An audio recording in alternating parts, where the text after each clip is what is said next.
sebagai koordinator protokolnya Pak Menteri. Wah, keren. Koordinator protokol Pak Menteri ya. Setiap hari itu tugas saya yang paling pertama setiap jam 10 malam, jam 10 malam waktu Indonesia, saya selalu harus dan wajib membagi jadwal kegiatan Pak Menko pada saat hari esoknya. Oke. Untuk ke Walpri, ke protokol-protokol, deputi atau kait kayak gitu. Jadi sebelum jadwal keluar dari saya, itu berarti belum ada jadwal yang fix. Pernah tidak kakak secara pribadi mungkin menceritakan tentang Alor atau paling tidak atau mungkin mengajak beliau ke Alor lah paling tidak, kira-kira seperti itu. Pernah tidak kak seperti itu?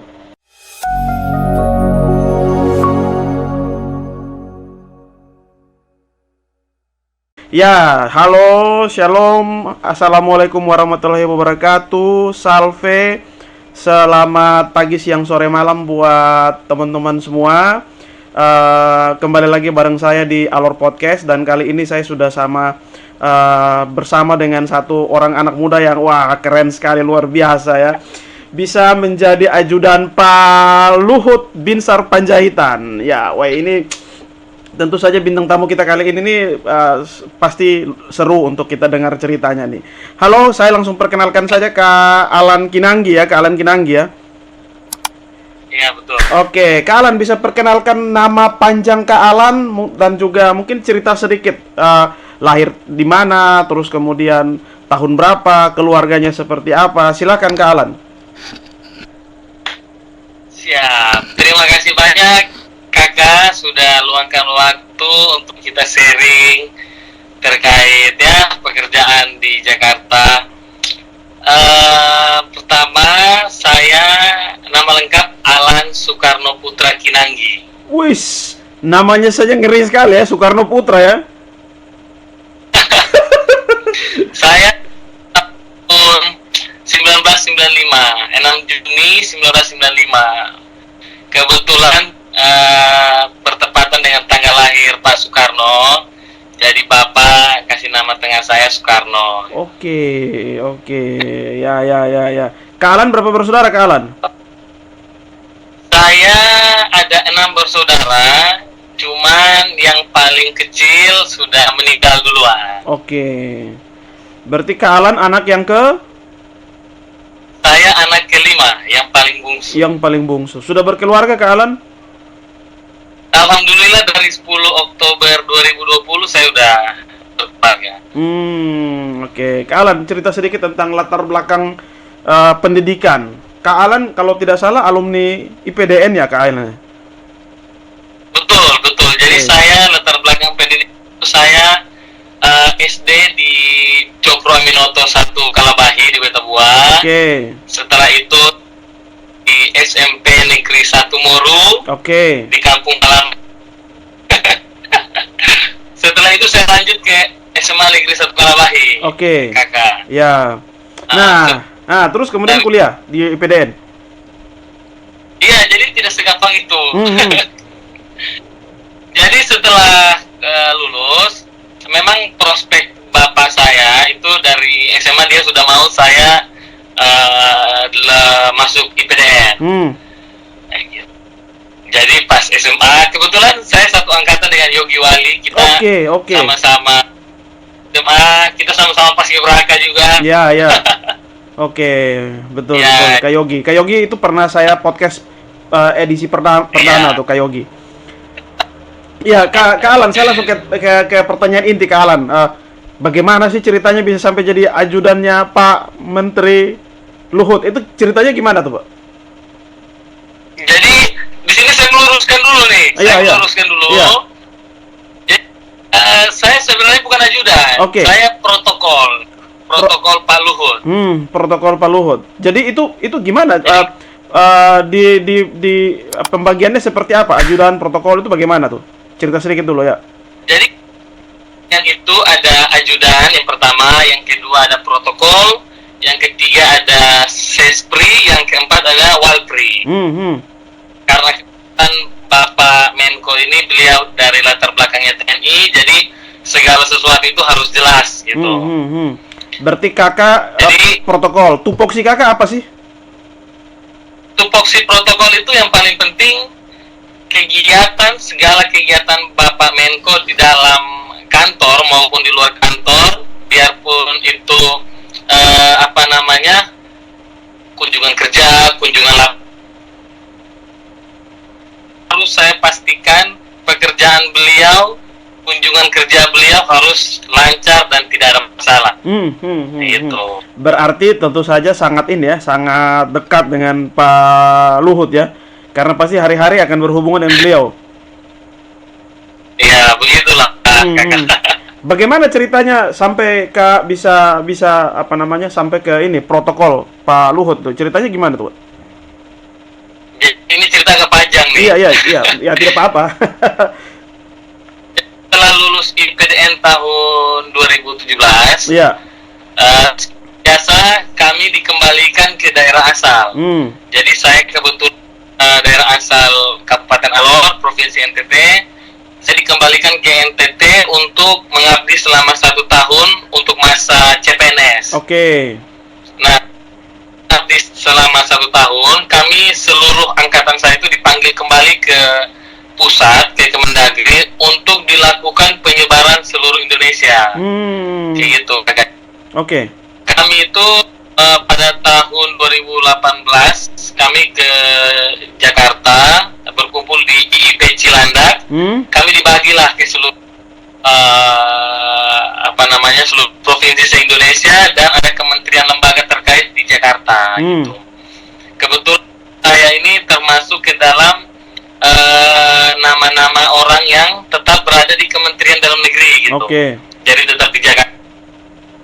Setelah di Kementerian Dalam Negeri, kami disebar ke kementerian lembaga terkait. Tentu saja saya dipercayakan sebagai koordinator protokolnya Pak Menteri. Wah, keren. Koordinator protokol Pak Menteri ya. Wah, keren. Oh ya Kak. Lalu kemudian sebagai seorang protokol, pengalaman buruk pernah tidak atau apa? Bisa Kakak ceritakan sedikit, Kak? Sebenarnya kalau dibilang pengalaman buruk sampai sekarang tidak ada. Tidak ada, oke. Cuman kalau ada kesalahan-kesalahan kecil itu wajar. Cuman saya pribadi dan memang sudah ditanamkan dari orang tua, dari IPDN juga, yang paling penting itu kalau lu dimarah sama pimpinan, berarti lu disayang dan lu diperhatikan. Jadi jangan diambil hati. Ambil maknanya, dan bisa menjadi lebih baik. Jadi setiap kali dimarah itu artinya bahwa pimpinan punya perhatian yang lebih. Satu lagi nih. Saya senang kalau dimarah. Oke. Alasannya apa? Alasannya kalau saya dimarah berarti Pak Luhut ini tahu kalau Alan ini berarti kerja bersama saya. Berarti dia kenal sama saya begitu. Kayak gitu. Apakah Kak Pak Luhut tuh orangnya pemarah atau seperti apa tuh? Bisa gambarkan sedikit tentang beliau? Kalau beliau, saya jelaskan secara garis besar aja. Kalau beliau tuh orangnya nggak pemarah, cuma orangnya tegas. Tegas ya. Gitu. Tegas. Lalu kalau kami lakukan salah, apa yang kami lakukan itu kurang tepat, beliau luruskan langsung di tempat. Beliau jelasin, beliau arahin dengan baik, sehingga ke depan kami tidak melakukan hal-hal yang tidak sesuai dengan keinginan beliau. Gitu. Lalu tupoksi yang rutin mungkin berkomunikasi dengan beliau soal merencanakan kegiatan dan lain sebagainya, itu setiap hari tugas Kakak apa sih? Setiap hari itu tugas saya yang paling pertama setiap jam 10 malam, jam 10 malam waktu saya selalu harus dan wajib membagi jadwal kegiatan Pak Menko pada saat hari esoknya. Gitu. Untuk ke Walpri, ke protokol-protokol, deputi atau kait gitu. Jadi sebelum jadwal keluar dari saya, itu berarti belum ada jadwal yang fix. Gitu. Berarti Kakak yang pengatur jadwal beliau?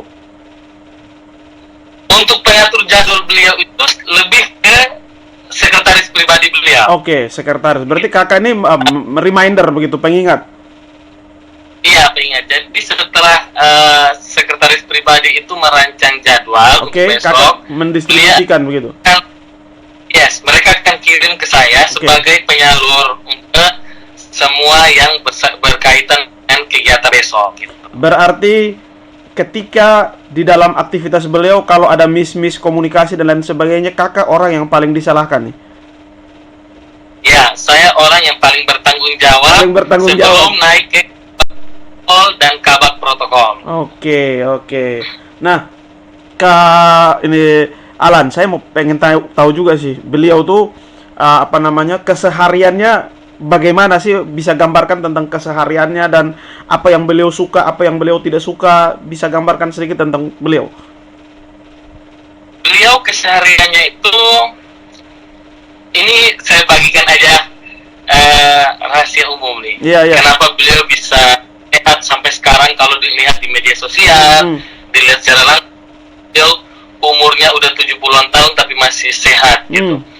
Beliau jam 7 pagi sebelum beraktivitas beliau pasti olahraga ringan, treadmill gitu, selama setengah jam sampai jam. Selalu, biarpun itu di kediaman, di hotel, lagi kunjungan kerja, kunjungan lapangan, ke provinsi manapun, kami tetap harus siapkan hotel beliau itu yang ada treadmill untuk beliau melaksanakan olahraga ringan pagi hari. Kayak gitu. Setelah itu beliau akan melaksanakan makan pagi bersama keluarga, dan waktu pada saat makan pagi itu waktu yang sangat quality time, jadi kami nggak bisa, bahkan ajudan, walpri, sespri pun nggak bisa ganggu gitu. Setelah itu mulai beraktivitas. Iya, betul. Jadi setelah makan pagi beliau akan bergerak ke kantor. Nah, sebelum ke kantor, kalau ada jadwal kegiatan di luar kantor, berarti beliau langsung ke tempat tersebut. Beliau pulang paling cepat itu jam 9 atau 10 malam. Karena agenda beliau sangat padat, karena beliau kan Menko Maritim dan Investasi. Menko kan membawahi 7 kementerian di bawahnya. Jadi hal-hal dan lain-lain di kementerian di bawahnya, Pak Menko yang akan selesaikan dengan secepatnya gitu. Oke, Kak, biasanya pemimpin itu punya mood ya, Kak. Maksudnya saya juga cukup beberapa tahun, hampir 7 tahun di protokol di Pemda Alor, sehingga biasanya kita sebagai protokoler paling tidak harus paham tentang apa yang disukai, apa yang tidak disukai oleh pemimpin, seperti itu. Ya, beliau mungkin bisa kakak cerita sedikit apa sih yang beliau tidak suka dan apa sih yang beliau sukai, dan bagaimana persiapan yang perlu kita lakukan untuk supaya yang beliau suka itu bisa terjadi. Silakan, Kak. Yang beliau tidak suka dulu ya? Iya, yang beliau tidak suka ya. Mana tuh? Ya. Bau asap rokok dan orang yang merokok. Karena beliau sangat kelihatan. Jadi kalau beliau itu akan melaksanakan makan pagi atau pertemuan-pertemuan di luar kantor atau luar kediaman, kami protokol itu harus setting lokasi ruangan itu bebas dari bau asap rokok gitu loh. Itu yang beliau tidak suka, asap rokok ya, bau asap rokok. Yang beliau suka? Iya. Yang beliau suka itu orang-orang di bawahnya, kami ajudan, protokol, walpri, kerja harus cepat, tepat, dan tanggap. Tapi harusnya inisiatif yang bagus gitu. Jadi nggak harus diarahkan, tahu nih apa yang terbaik buat Bapak dan apa yang nggak baik buat Bapak gitu. Kak, sebagai seorang protokol atau apalagi sebagai koordinator protokol, beliau yang membawahi 7 kementerian ya, Kak ya? Iya, 7 kementerian lembaga. Apakah ada tekanan-tekanan tersendiri, misalnya secara psikologis, atau wah ini saya harus mengaturnya bagaimana, apalagi kan di bawah beliau ini ada 7 kementerian nih, bagaimana supaya pertemuan bisa berjalan dengan lancar, jangan sampai ada tamu yang kemudian tidak bertemu dan lain sebagainya. Itu seperti apa sih, Kak? Sebenarnya kalau untuk tekanan psikologinya nggak ada ya, tidak ada. Maksudnya sampai dengan saat ini untuk tekanan-tekanan yang buat mood atau buat psikologi saya naik turun itu nggak ada lah.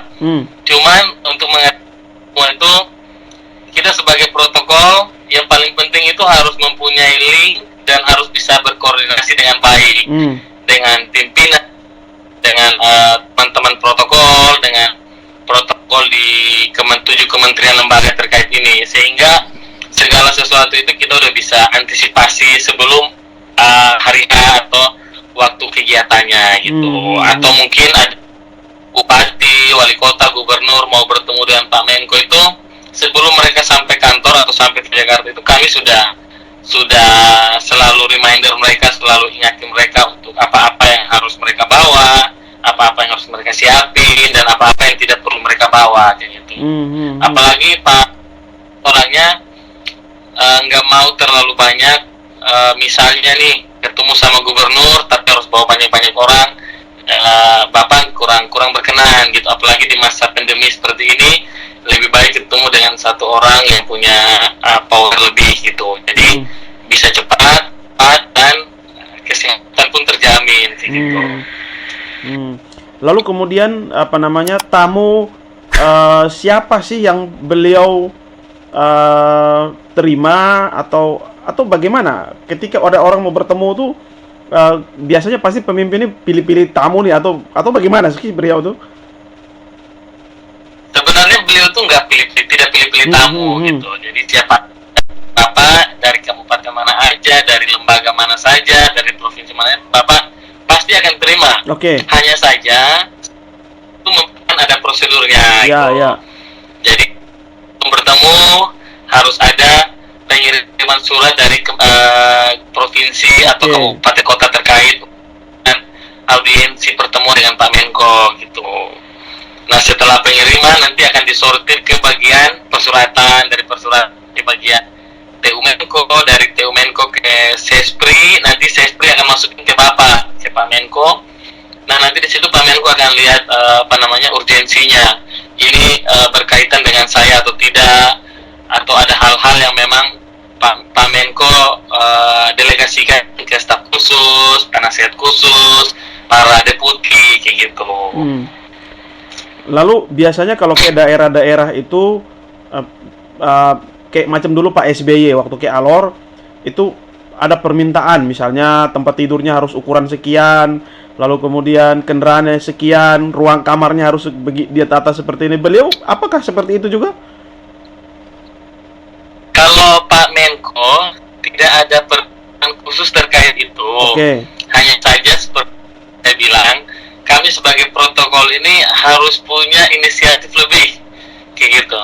Jadi kita harus melihat pencarian Bapak di Jakarta ini seperti apa. Bapak kan orangnya tinggi 70-an lebih gitu. Bapak juga punya kendaraan yang jeep besar karena Bapak agak tinggi, jadi nggak mungkin nih kita di daerah atau di tempat kegiatan kita siapin sedan gitu. Jadi kami tuh harus siap Alphard atau Pajero, Fortuner, dan Bapak tidak ada pilih-pilih kendaraan gitu. Berarti memang contoh 2019 Bapak ke Sumba Timur, hadiri sidang Sinop itu karena keterbatasan kendaraan dan lain-lain, kita siapin Innova untuk Bapak pun nggak ada masalah gitu. Yang penting aman, nyaman, kegiatan lancar gitu. Lalu untuk hotel pun sebenarnya nggak ada permintaan khusus, tapi kembali lagi tuh Pak Menko itu, ini saya tambahin nih, Bapak nggak suka apalagi nih. Pak Menko itu nggak sama tuh bawa asap rokok. Yang kedua, kamar mandi, toilet atau MCK itu kotor, Bapak paling nggak suka. Kami selalu antisipasi pada saat permintaan kamar itu, kami cek kamar mandinya itu bersih, tidak ada kotoran atau apa-apa. Terus minimal di kamar Bapak itu ada ruangan untuk Bapak meeting atau ada fitcon dan lain-lain, kami harus siapin juga. Jadi kami dari Bapak tidak ada, hanya aja kami inisiatif untuk menyediakan semua agar tidak ada masalah gitu. Oke Kak, saya pengen tanya nih Kak, pernah tidak Kakak secara pribadi mungkin menceritakan tentang Alor atau paling tidak atau mungkin mengajak beliau ke Alor lah paling tidak, kira-kira seperti itu. Pernah tidak Kak seperti itu? Pernah, saya pernah. Maksudnya ini tidak teragendakan gitu. Jadi pernah suatu ketika pada saat Bapak mau berangkat ke Swiss, ke Davos, itu kebetulan ada orang NTT juga yang datang ketemu dengan Bapak. Pada saat dia ngomong dengan Bapak, dia bilang, Pak, ini protokol Bapak ini orang Alor gitu. Karena Bapak udah tahu, oh orang Alor ya? Alor itu mantap itu, nanti saya ke sana kayak gitu. Ya mau siapa Bapak? Cuman kalau untuk ke kabupaten yang akan dikunjungi itu kan tidak gampang gitu, karena harus ada pertemuan pertama dulu antara bupati atau kadis pariwisata dengan Pak Menko, terus Pak Menko ke sana itu untuk apa, mau ngapain aja di Alor gitu kan. Saya pribadi kan tidak bisa menjelaskan secara rinci apa yang dibutuhkan Alor, apa yang dibutuhkan Kabupaten Alor, itu kan saya keterbatasan saya gitu. Saya bukan punya wewenang di Alor gitu. Cuman satu hal nih, anaknya Pak Menko Marves itu anak yang pertama, Ibu Paulina Panjaitan. Beliau kalau nggak salah 2 bulan yang lalu beliau ke Alor. Bahkan beliau sudah, saya pernah wawancara dengan beliau tuh, beliau katanya sudah 4 kali kalau tidak salah ke Alor. Beliau sama anaknya itu paling sering kerja sama ke Alor untuk diving. Iya, betul sekali. Alor itu suaminya Pak Pangdam kan itu kan? Ya, betul. Ya, oke, memang betul. Waktu beliau ke Alor itu sudah, saya sempat tanya tuh, katanya sudah 3-4 kali katanya tuh. Ya, betul. Insya Allah lah, atau ke depan mungkin Pak Luhut bisa, Pak Menko bisa ke Alor untuk melihat pembangunan Alor ke depan seperti apa. Semoga ke depan kan Alor lebih baik lagi. Oke, Kak, mungkin Kakak bisa memberikan apa ya, semacam closing statement begitu untuk memotivasi kita anak-anak Alor bahwa Kakak dulu hidup kecil dari Alor dan saat ini berada di dekat pejabat yang luar biasa. Pasti orang-orang Alor lain juga mungkin suatu saat bisa demikian, bahkan mungkin lebih dari Kakak. Mungkin ada pesan-pesan apa yang mau pengen Kakak sampaikan kepada teman-teman di Alor? Pesan yang ingin saya sampaikan itu sebenarnya ini hal yang kita di Alor orang tua sudah ajarkan dari kecil. Yang paling pertama itu jaga terus kejujuran. Oke, kejujuran. Itu yang paling gitu, karena kita orang timur itu mau sampai manapun, kebanyakan orang lihat kita dari perawakan kita kan orang akan tanda kutip kan. Tapi dari kejujuran itu tidak bisa ditawar. Kejujuran itu nggak bisa ditawar. Yang paling pertama dan paling penting. Gitu. Yang kedua, jangan percaya dengan omongan miring orang tentang kita, tentang kita. Oke. Ya gitu. Itu percayalah gitu. Kita orang tidak tahu level kita seperti apa, orang lain tidak tahu. Hanya kita yang tahu level kita itu seperti apa. Gitu. Ini ketiga tapi yang paling penting. Ya. Kalau orang tua masih ada, apalagi mama, itu sebisa mungkin kita hargai beliau, kita selalu tanya kabar beliau, kita selalu ada buat beliau.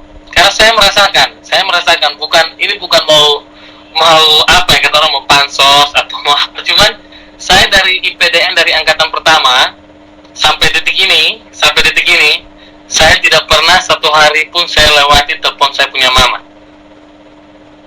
Karena motivasi atau mood kita lagi jelek, psikologi kita lagi jelek, kalau telepon sama orang tua itu hati itu jadi tenang. Kalau menurut saya nih, ya, kalau sama bapak nih mungkin bapak kan kita laki-laki kan, udah lalu laki-laki kan.